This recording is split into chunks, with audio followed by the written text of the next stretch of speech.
Hal tersebut kan sudah dilakukan pemeriksaan sebelumnya. Ya, kami di Bursa tentu mendukung, mensupport aparat penegak hukum dalam menjalankan tugasnya. Jadi,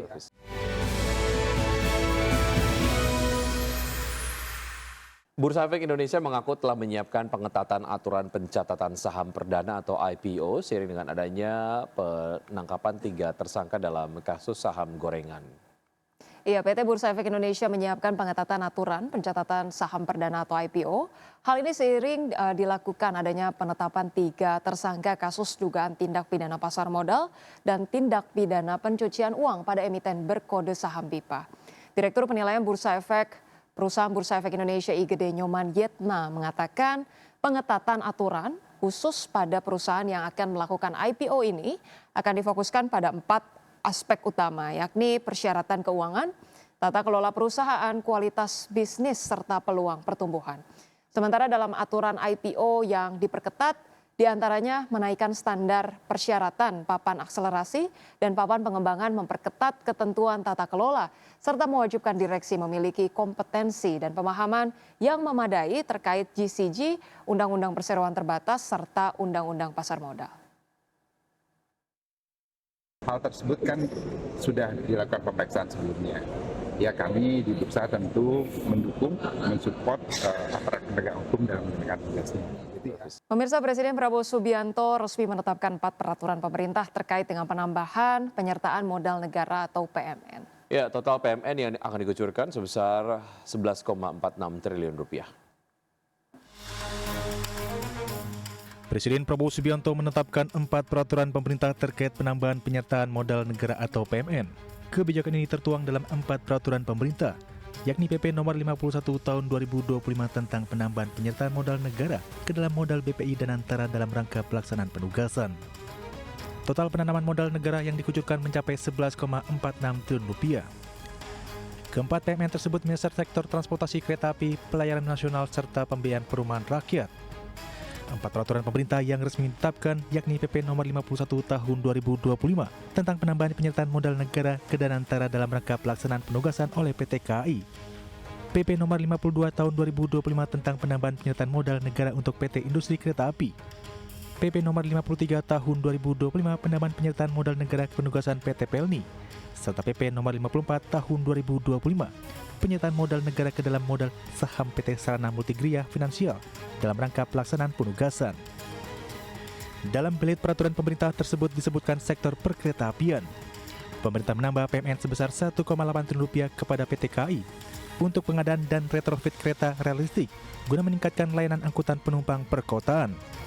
PMN sebesar 473 miliar rupiah disalurkan ke PT Industri Kereta Api Persero untuk meningkatkan kapasitas produksi sarana perkeretaapian dan revitalisasi perkeretaapian nasional. Sementara itu, untuk memperkuat konektivitas antar wilayah, pemerintah menambah PMN sebesar 2,5 triliun rupiah kepada PT Pelayaran Nasional Indonesia Persero yang akan digunakan mendukung peremajaan armada nasional. PMN yang terakhir diberikan kepada PT Sarana Multigria Finansial Persero sebesar 6,68 triliun rupiah untuk memperkuat likuiditas perbankan, penyaluran program fasilitas likuiditas pembiayaan perumahan bagi pembiayaan rumah masyarakat berpenghasilan rendah. Keempat belit tersebut ditandatangani Presiden Prabowo Subianto pada tanggal 30 Desember 2025 dan bersumber dari APBN tahun anggaran 2025. Suntikan modal negara ini bertujuan memperkuat likuiditas kinerja dan tata kelola pengembangan sektor transportasi kereta api, pelayanan nasional serta pembiayaan perumahan rakyat. Dari Jakarta, Tim Liputan ID Action. Terima kasih Anda masih bergabung bersama kami. Pemerintah menyiapkan program insentif untuk Ramadan dan Lebaran 2026 dengan anggaran sebesar 12,88 triliun rupiah. Ya, insentif tersebut berupa diskon tarif transportasi hingga bantuan sosial sektor pangan. Menjelang bulan suci Ramadan dan Lebaran 2026, pemerintah menyiapkan program insentif khusus dengan anggaran sebesar 12,88 triliun rupiah. Menteri Koordinator Bidang Perekonomian Erlangga Hartarto menegaskan, insentif yang diberikan berupa diskon tarif berbagai moda transportasi hingga bantuan sosial, seperti bantuan beras dan minyak goreng, di mana insentif moda transportasi berupa diskon tiket yang mencakup diskon tiket pesawat, kereta api, angkutan laut, angkutan darat, dan diskon tarif jalan tol. Insentif diskon tarif transportasi yang diberikan berkisar 15 hingga 30%. Total insentif untuk diskon transportasi diperkirakan sekitar 200 miliar rupiah. Sekitar 200-an miliar. Sedangkan satu lagi kita memberikan bansos berupa beras 10 kg untuk 2 bulan, ditambah minyak kita untuk 2 bulan. Nah itu besarannya sekitar 12 triliun. Di sisi lain, pemerintah juga berencana untuk kembali menerapkan mekanisme work from anywhere atau bekerja di mana saja.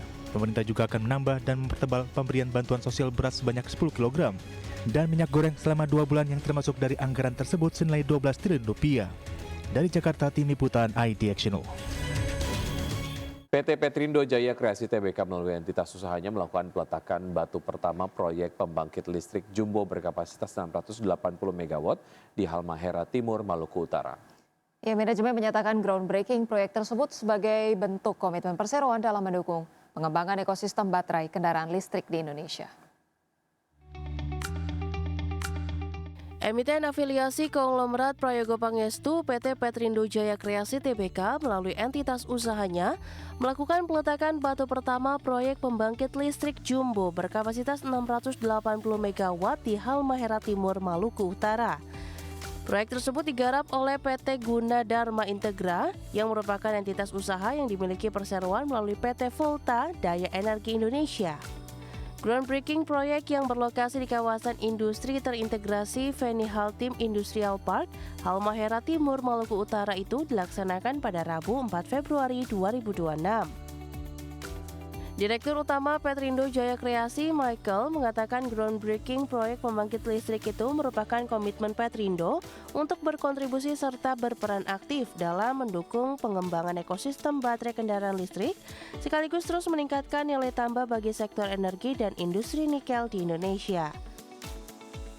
Sebagai catatan, FHT Industrial Park merupakan kawasan industri terintegrasi sebagai bagian dari implementasi strategi hilirisasi mineral pemerintah Indonesia untuk merealisasikan potensi pengembangan pusat industri baterai kendaraan listrik di dalam negeri.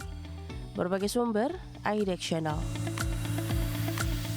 Pemirsa, emiten petrokimia milik Taipan Prajogo Pangestu PT Chandra Asri Pacific Tbk atau TPIA berencana melakukan pembelian kembali saham atau buyback dengan nilai fantastis mencapai 2 triliun rupiah. Langkah ini diambil di tengah dinamika pergerakan harga saham perseroan sekaligus menjadi sinyal optimisme manajemen terhadap prospek kinerja ke depan. Emiten petrokimia milik Taipan Prayogo Pangestu PT Chandra Asri Pacific Tbk atau TPIA berencana melakukan pembelian kembali saham atau buyback dengan nilai fantastis mencapai 2 triliun rupiah. Langkah ini diambil di tengah dinamika pergerakan harga saham perseroan sekaligus menjadi sinyal optimisme manajemen terhadap prospek kinerja ke depan. Berdasarkan keterbukaan informasi, buyback akan dilaksanakan tanpa melalui mekanisme rapat umum pemegang saham atau RUPS. Periode pembelian kembali dijadwalkan berlangsung mulai 4 Februari hingga 3 Mei 2026. Dalam rencana tersebut, perseroan menargetkan dapat membeli maksimal 250 juta lembar saham, setara sekitar 0,29% dari total saham beredar. Manajemen menyebut aksi korporasi ini merupakan upaya untuk meningkatkan nilai bagi para pemegang saham.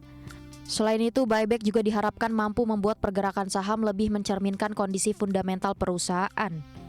Langkah ini sekaligus dilakukan untuk menjaga kepercayaan publik dan investor terhadap kinerja perseroan. TPIA menilai program buyback dapat memberikan sentimen positif di pasar, terutama di tengah fluktuasi harga saham belakangan ini. Kebijakan ini juga menjadi sinyal bahwa manajemen percaya terhadap prospek bisnis dan pertumbuhan perusahaan ke depan. Dengan dukungan fundamental yang dinilai solid, perseroan berharap minat investor tetap terjaga. Berbagai sumber IDX Channel.